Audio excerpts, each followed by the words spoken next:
আচ্ছা, বৈদ্যুতিক সমস্যার কারণে একটু বৈদ্যুতিক বিদ্যুৎ না থাকার কারণে সমস্যা হচ্ছে। নাগরিকের জাতীয়, স্থানীয় ও আন্তর্জাতিক দিক সম্পর্কে আলোচনা। নাগরিকের সামাজিক ও রাজনৈতিক, যেমন ইউনিয়ন পরিষদ, উপজেলা পরিষদ, ইউনিয়ন পরিষদ, উপজেলা পরিষদ, পৌরসভা, জেলা পরিষদ, সিটি কর্পোরেশন ইত্যাদির গঠন ও কার্যাবলী প্রভৃতি বিশদভাবে আলোচনা করে থাকে। নাগরিকের জাতীয় বিষয় তথা জাতীয় স্বাধীনতা আন্দোলনের পটভূমি, বিভিন্ন নেতার অবদান, জাতীয় এবং রাজনৈতিক গুরুত্বপূর্ণ ঘটনাসমূহ, আন্তর্জাতিক শাসনতান্ত্রিক সমস্যা এবং সংবিধান নিয়ে আলোচনা করে। তাছাড়াও নাগরিক জীবন আজ স্থানীয় এবং জাতীয় গণ্ডি পেরিয়ে আন্তর্জাতিক রূপ লাভ করেছে, সে বিষয় নিয়েও পরিণতি আলোচনা করে। তাই পরিণতি জাতিসংঘ সহ বিভিন্ন আন্তর্জাতিক প্রতিষ্ঠান আছে, যেমন নিরাপত্তা পরিষদ, ওসি পরিষদ, তারপরে হলো সার্ক, কমনওয়েলথ, ওআইসি, এইসব বিষয় নিয়েও কিন্তু পরিণতি আলোচনা করে থাকে। তাহলে আমরা দেখছি যে আসলে যে পরিধি এবং বিষয়বস্তু কত ব্যাপক, তাহলে তো এই ইয়েগুলো দেখে তোমরা বুঝতে পারছো যে নাগরিকের স্থানীয়, জাতীয় এবং আন্তর্জাতিক দিক সম্পর্কেও আলোচনা পরিণতি করে থাকে। যেমন নাগরিকের সামাজিক এবং রাজনৈতিক কার্যাবলীর সঙ্গে সম্পর্কযুক্ত স্থানীয় সংস্থা, যেমন ইউনিয়ন পরিষদ, পৌরসভা, উপজেলা, জেলা পরিষদ, সিটি কর্পোরেশন ইত্যাদির গঠন ও কার্যাবলী নিয়ে বিশদভাবে আলোচনা করে। এছাড়া নাগরিকের স্থানীয়, জাতীয় স্বাধীনতা আন্দোলন পটভূমি, বিভিন্ন নেতার অবদান, জাতীয় রাজনৈতিক গুরুত্বপূর্ণ ঘটনাসমূহ, শাসনতান্ত্রিক সমস্যা এবং সংবিধান নিয়েও আলোচনা করে। তাছাড়া নাগরিক জীবন আজ স্থানীয় এবং জাতীয় গণ্ডি পেরিয়ে আন্তর্জাতিক রূপ লাভ করেছে। তাই পরিণতি জাতিসংঘ সহ বিভিন্ন আঞ্চলিক এবং আন্তর্জাতিক প্রতিষ্ঠানের উদ্ভব, বিকাশ, উদ্দেশ্য এবং কার্যাবলী সম্পর্কে আলোচনা করে। নাগরিকের অতীত, বর্তমান এবং ভবিষ্যৎ নিয়ে আলোচনা।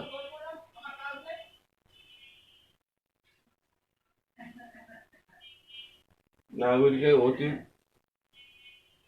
বর্তমান, ভবিষ্যৎ নিয়ে আলোচনা। অতীত নাগরিকতার প্রকৃতি কেমন ছিল, নাগরিকের অধিকার, নাগরিকের কর্তব্য স্বরূপ কি এবং প্রকৃতি কেমন ছিল ইত্যাদি বিষয় নিয়ে পরিণতি আলোচনা করে থাকে। অর্থাৎ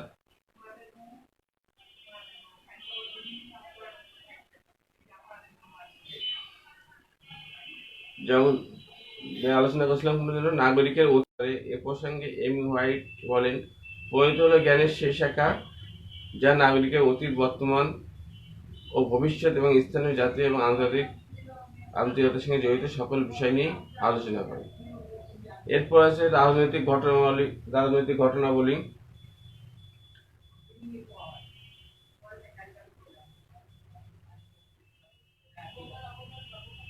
রাজনৈতিক ঘটনাবলী নিয়ে আলোচনা। পৌরনীতির সময়ের প্রয়োজনে রাজনৈতিক ঘটনা আলোচনা, ব্যাখ্যা, বিশ্লেষণ করে থাকেন। যেমন বাংলাদেশের পরিণতি ও সুশাসনে 1957 সালে পলাশী যুদ্ধ, 1857 সালে সিপাহী বিদ্রোহ, ব্রিটিশ বিরোধী আন্দোলন, 1905 সালে বঙ্গভঙ্গ, 1911 সালে বঙ্গভঙ্গ রোধ, 1919 সালের ভারত শাসন আইন, 1935 সালের ভারত শাসন আইন, 1940 সালের লাহোর প্রস্তাব, 1947 সালের ভারত স্বাধীনতা আইন, 1952 সালে ভাষা আন্দোলন, 1966 সালে 6 দফা কর্মসূচি,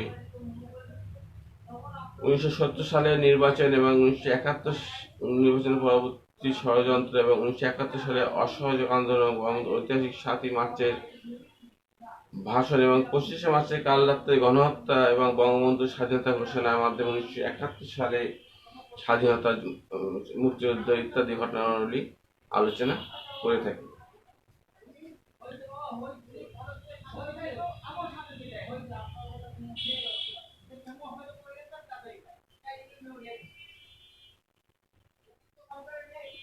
এরপর আছে সাংবিধানিক অগ্রগতি সম্পর্কে আলোচনা। এরপরে আছে সাংবিধানিক অগ্রগতি সম্পর্কে আলোচনা। পরিণতি এবং সুশাসন সাংবিধানিক অগ্রগতি ও বিকাশের ধারা নিয়েও আলোচনা করে থাকে। বাংলাদেশের পরিণতিতে ব্রিটিশ এবং পাকিস্তানের শাসনামলে সাংবিধানিক বিকাশ এবং অগ্রগতি সম্পর্কে আলোচনার পাশাপাশি স্বাধীন বাংলাদেশের সংবিধান বিভিন্ন দিক নিয়ে এবং সংবিধানের বিভিন্ন সংশোধনী নিয়ে আলোচনা এবং অতীতে কিভাবে সংবিধান সংশোধন করা হয়েছে সেই সব বিষয় নিয়েও আলোচনা করা হয়। জাতীয় সংসদের নির্বাচন সমূহের ফলাফল এবং বিভিন্ন সময়ে দায়িত্ব পালনকারী সরকার এবং সরকারের মন্ত্রিসভার গৃহীত সিদ্ধান্ত এবং পদক্ষেপ সমূহ নিয়েও পরিণতি আলোচনা করা হয়। তাহলে হচ্ছে পরিণতি আলোচনা বলা হচ্ছে এত ব্যাপক এবং বিস্তৃত যে আসলে এর মানে মানুষের জন্ম থেকে মৃত্যু পর্যন্ত মানুষের পরিণতির মধ্যে বসবাস করে, মানে যেহেতু রাষ্ট্রের মধ্যে বসবাস করে অর্থাৎ তার জীবন নিয়ে কিন্তু তার কার্যাবলী, তার ইতিহাস, তার অতীত, তার বর্তমান, ভবিষ্যৎ নিয়ে আলোচনা করে থাকে। এছাড়া আছে নাগরিকের জীবনের সাথে সম্পর্কিত বিষয়াদি, যেমন আধুনিক নাগরিক জীবনের সাথে সম্পর্কিত নানা বিষয়, যেমন পরিবেশ, বিভিন্ন সামাজিক সমস্যা ও এর থেকে উত্তরণের উপায়, যেমন ইপিজিং, দুর্নীতি, সুশাসন ইত্যাদি বিষয় নিয়েও পরিণতি আলোচনা করে। অর্থাৎ সামাজিক বিষয় নিয়েও কিন্তু পরিণতি আলোচনা করে থাকে। তাহলে আমরা পরিণতি এবং বিষয়বস্তু মোটামুটি একটা ধারণা পেলাম যে পরিণতি কতদূর এবং এর বিষয়বস্তু কি কি হতে পারে। এছাড়াও এর কিছু কিছু বিষয়বস্তু আছে যেগুলো আলোচনা করা সময় সাপেক্ষ, তোমরা দেখে নিও বইতে। এরপর আছে পরিণতি পাঠের গুরুত্ব ও প্রয়োজনীয়তা। পরিণতি পাঠের গুরুত্ব এবং প্রয়োজনীয়তা মানে আমরা কি জন্য পরিণতি পড়ব এবং এর গুরুত্ব।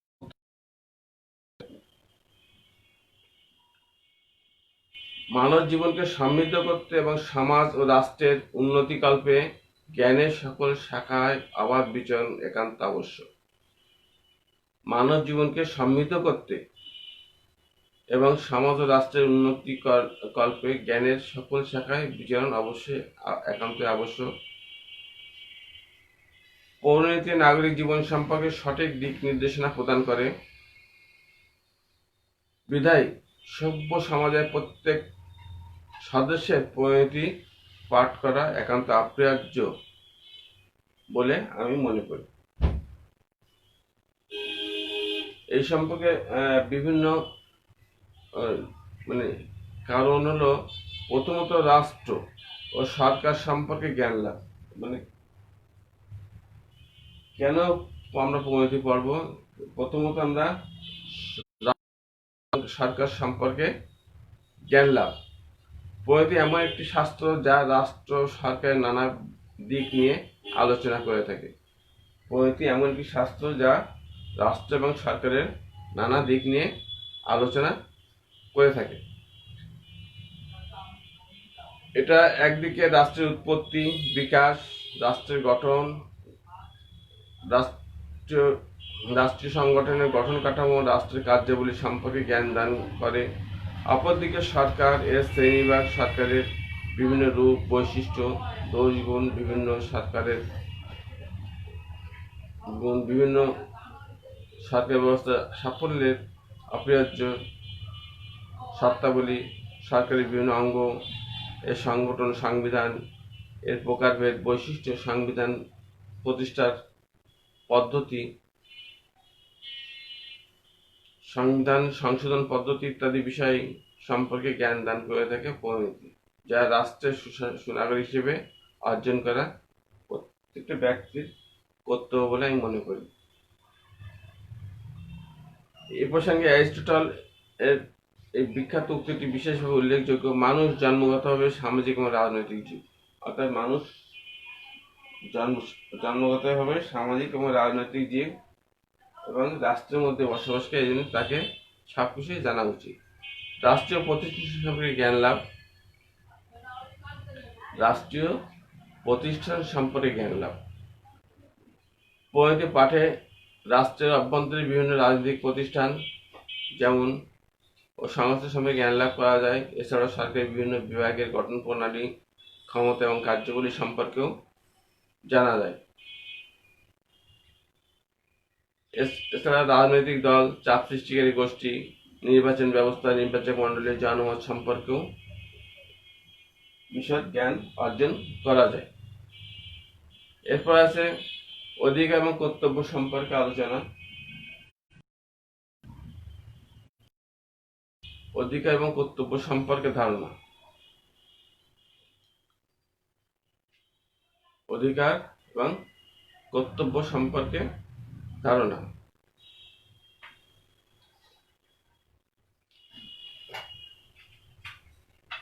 যদিও দেশের সংবিধানে নাগরিকের মৌলিক অধিকার, দায়িত্ব এবং কর্তব্য সম্পর্কে দিক নির্দেশনা দেওয়া থাকে, তথাপিও পরিণতি পাঠ ব্যতীত উক্ত অধিকার এবং কর্তব্য সম্পর্কে সঠিক ধারণা লাভ করা যায় না। তাই পরিণতি নাগরিকের অধিকার এবং কর্তব্য সম্পর্কে সবিস্তারে আলোচনা করে থাকে। অধিকার কি, কত প্রকার এবং কি কি, নাগরিকগণ এই কি কি অধিকার ভোগ করার দাবিদার, কর্তব্য কি, নাগরিকের কি কি কর্তব্য রয়েছে ইত্যাদি সম্পর্কে জ্ঞান অর্জন করা আবশ্যক। কেননা নাগরিকগণ প্রয়োজনীয় জ্ঞান ও শিক্ষা লাভ করে সমৃদ্ধ সমাজ গঠনে দায়িত্ব এবং গুরুত্বপূর্ণ ভূমিকা পালন করতে পারে। তাহলে রাষ্ট্রের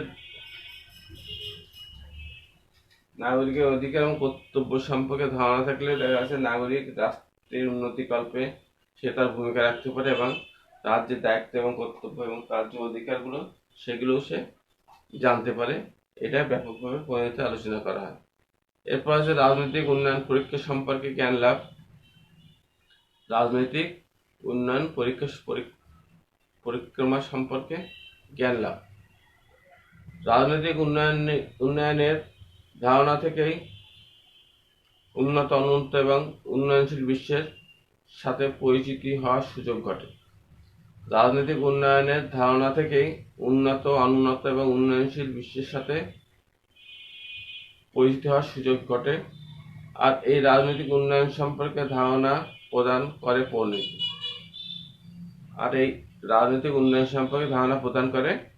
পরিণতি। উন্নয়নের বিভিন্ন শাখা, ধারা, পদ্ধতি, কৌশল সম্পর্কে পরিণতি সবিস্তারে আলোচনা করে। আর রাষ্ট্রের নাগরিক হিসেবে উন্নয়ন কর্মকাণ্ডে অংশগ্রহণ করতে হলে উন্নয়নের ধারা এবং পদ্ধতি সম্পর্কে জ্ঞান থাকা একান্ত আবশ্যক। কারণ এই জ্ঞান না থাকলে সে কখনোই রাজনৈতিক কাজে বা রাষ্ট্রের উন্নয়ন প্রক্রিয়ায় অংশগ্রহণ করতে পারবে না। এরপর আছে আন্তর্জাতিক সংস্থা সম্পর্কে জ্ঞান লাভ। আন্তর্জাতিক সংস্থা সম্পর্কে জ্ঞান লাভ।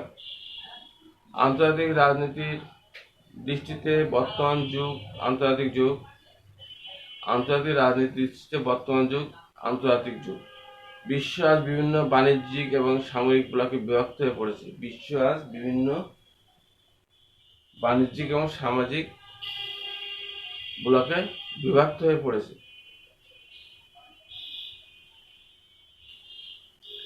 নিজ নিজ শক্তি এবং সামর্থ্যের বহিঃপ্রকাশ ঘটাতে তারা সদা তৎপর এবং প্রস্তুত।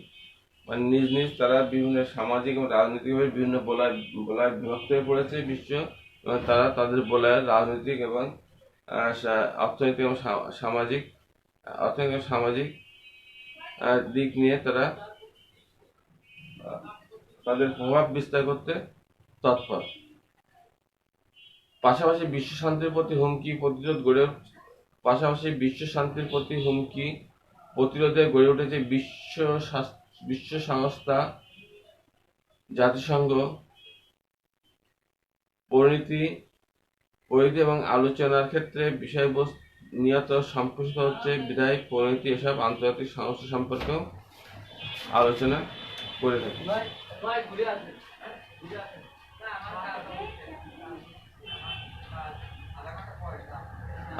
সেক্ষেত্রে নিয়মিত সম্প্রসারণ হচ্ছে, বিধায় পরিণতি এসব আন্তর্জাতিক সংস্থা সম্পর্কে ধারণা প্রদান করছে। তাই বিশ্বশান্তি প্রতিষ্ঠার ক্ষেত্রে একজন নাগরিক এই সমস্যা সম্পর্কে জ্ঞান অর্জন করে একান্তই প্রয়োজন। এছাড়া আছে কল্যাণমূলক রাষ্ট্র সম্পর্কে ধারণা। বর্তমান কোন রাষ্ট্রই পুলিশের রাষ্ট্র নয়, প্রত্যেকটা রাষ্ট্রই কিন্তু কল্যাণমূলক রাষ্ট্র। তাদের চিন্তা ভাবনা সবসময় থেকে জনগণের কল্যাণ সাধন করা, কিভাবে জনগণের উন্নয়ন করা যায়, রাষ্ট্রের উন্নয়ন করা যায়, জনগণের আর্থিক সামাজিক স্বাস্থ্য খাতে উন্নয়ন করা যায়। মোটামুটি বলা যায় যে শিক্ষা, বাসস্থান, অন্ন, বস্ত্র, বাসস্থান ইত্যাদি পূরণ করে উন্নত জীবন যাপন, সমাজ জীবন নিশ্চিত করতে পারে, সেটাই কল্যাণমূলক রাষ্ট্রের কাজ। এই লক্ষ্যে রাষ্ট্রের বিভিন্ন জনকল্যাণমূলক কর্মসূচি গ্রহণ ও বাস্তবায়ন করে থাকে, যেমন সামাজিক, রাজনৈতিক, সাংস্কৃতিক, ধর্মীয় কর্মকাণ্ড। এইসব কর্মকাণ্ড সর্বদা নির্ভর করে সচেতন নাগরিক জীবনের ওপর।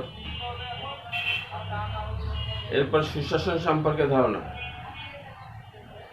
সুশাসন কি এবং সুশাসন নিশ্চিত করা যায় এই সম্পর্কিত পরিণতি অধিকতর গুরুত্ব আরোপ করে থাকে।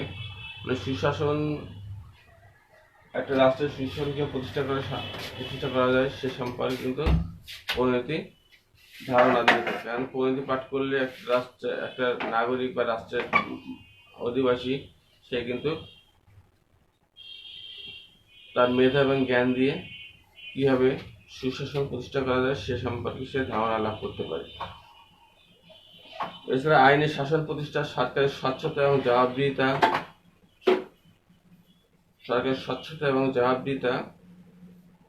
নিশ্চিত করা, রাষ্ট্রের নাগরিকদের মৌলিক অধিকারের নিশ্চয়তা বিধান করা, ক্ষমতা সুষম বন্টন, বিচার বিভাগের স্বাধীনতা,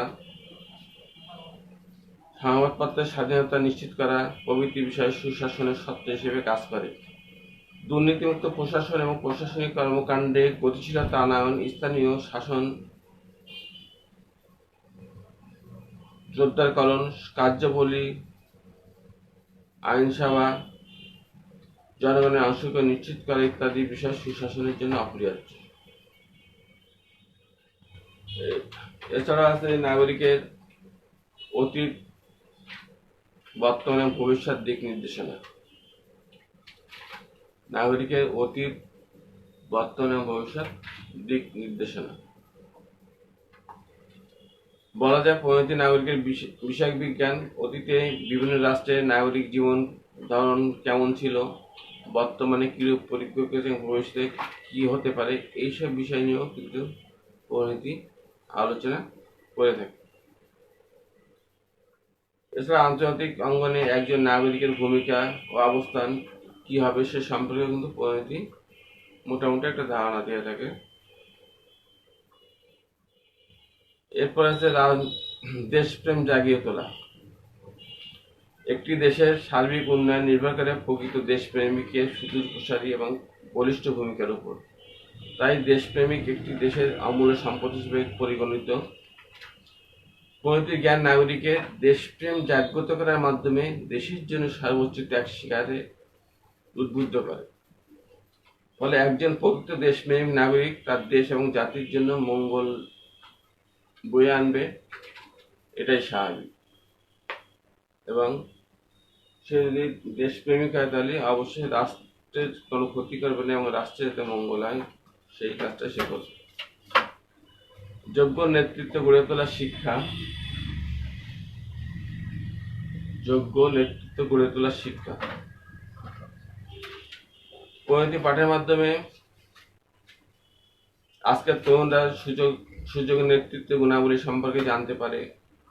পরিণতি সুনাগরিক সৃষ্টি এবং যোগ্য নেতৃত্ব শিক্ষা দেয়।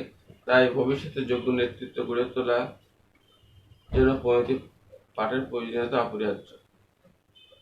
গণতান্ত্রিক মূল্যবোধের বিকাশ। পরিণতি নাগরিকের গণতান্ত্রিক মূল্যবোধের বিকাশী গঠন এবং পরিণতির আইনের শাসনের প্রতি শ্রদ্ধা, নিজ অধিকার ভোগ এবং মতামত প্রকাশের পাশাপাশি অন্যের মতামত প্রকাশের সুযোগ দান করা, মানসিকতা সহনশীল শিক্ষা দেয় এবং যা একটি আদর্শ গণতান্ত্রিক রাষ্ট্র গড়ে উঠতে সহায়তা করে। সুস্থ ও সুন্দর সমাজ গঠনের শিক্ষা। সুস্থ এবং সুন্দর সমাজ গঠনের শিক্ষা।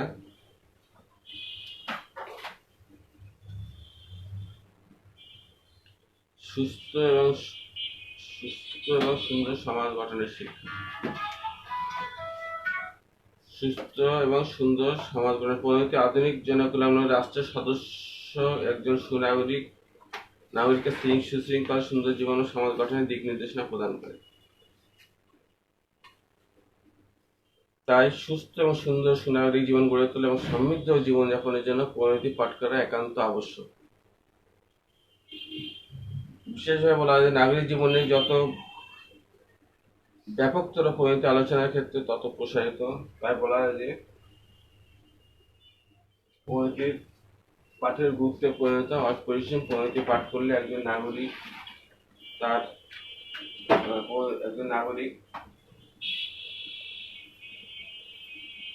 অধিকার কর্তব্য এবং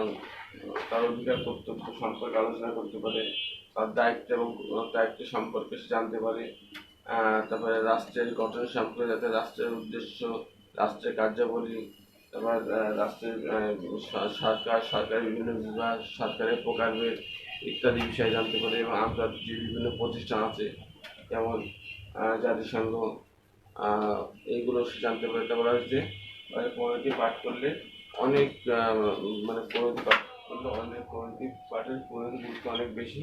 এই পাঠ করলে একজন নাগরিক কিন্তু সুনাগরিক হিসেবে গড়ে উঠতে পারে এবং সে কিন্তু তার জীবনটাকে সুন্দরভাবে গড়ে তুলতে পারে এবং রাষ্ট্রের অনেক উপকার হয় এবং রাষ্ট্র তার এখানে আজকে আমি তাহলে এই পর্যন্ত শেষ করছি। আগামী দিন আমি আবার তোমাদেরকে পড়াবো হলো পরিণতি বাদ বাকি যে অংশটি করে সে অংশ পরিচিত অন্যান্য বিষয় সম্পর্কে নিয়ে আমরা আলোচনা করব। আল্লাহ হাফেজ।